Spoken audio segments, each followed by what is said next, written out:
GT Holidays, South India's #1 travel brand.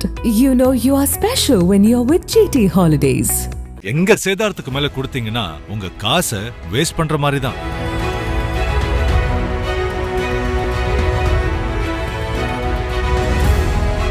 Thoothukudi மாவட்டம் கயத்தாறு அருகே உள்ள சுங்கச்சாவடியில் கடந்த செவ்வாய்க்கிழமை இரவு நடந்த வாகன சோதனையில் கர்நாடகாவின் பெங்களூரு பகுதியிலிருந்து கடத்தி வரப்பட்ட சுமார் 750 கிலோ எடையுள்ள தடை செய்யப்பட்ட குட்கா மற்றும் புகையிலை பொருட்கள் பறிமுதல் செய்யப்பட்டன. இதன் சந்தை மதிப்பு சுமார் 7 லட்சம் ரூபாய் என மதிப்பிடப்பட்டுள்ளது. கயத்தாறு இன்ஸ்பெக்டர் ஆனந்தகுமார் தலைமையிலான போலீசார் வழக்கமான வாகன சோதனையில் ஈடுபட்டிருந்தபோது பெங்களூரு பொம்மாவிலிருந்து திருநெல்வேலி நோக்கி சென்று கொண்டிருந்த டாடா இன்ட்ராலோட் ஆட்டோவை சந்தேகத்தின் பேரில் நிறுத்தி சோதனை செய்தனர். வாகனத்தில் இருந்தவர்கள் விசாரணையில் முன்னுக்கு பின் முரணாக பதிலளித்ததால் ஆழ்ந்த சோதனை நடத்தியதில் லோடு ஆட்டோவின் உள்ளே மறைத்து வைக்கப்பட்டிருந்த 750 கிலோ குட்கா மூட்டைகள் சிக்கின. 26 வயதான ராஜேஷ் கண்ணன், 27 வயதான ஜோஸ்வா ராஜா ஆகியோர் கைது செய்யப்பட்டனர். இருவரும் கயத்தாறு போலீசாரால் கைது செய்யப்பட்டு தீவிர விசாரணை நடைபெற்று வருகிறது.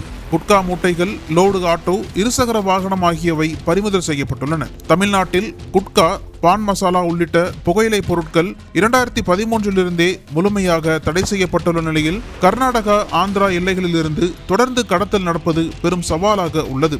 இதுபோன்ற அதிரடி பறிமுதல்கள் தமிழ்நாட்டு போலீசின் தீவிர நடவடிக்கையை வெளிப்படுத்துவதாக அமைந்துள்ளது. வழக்கு மேலும் விசாரணையில் உள்ளது.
அனல் பறக்கும் செய்திகளை அப்டேட் செய்து கொள்ள நக்கீரன் களத்தை இப்பவே சப்ஸ்கிரைப் பண்ணுங்க.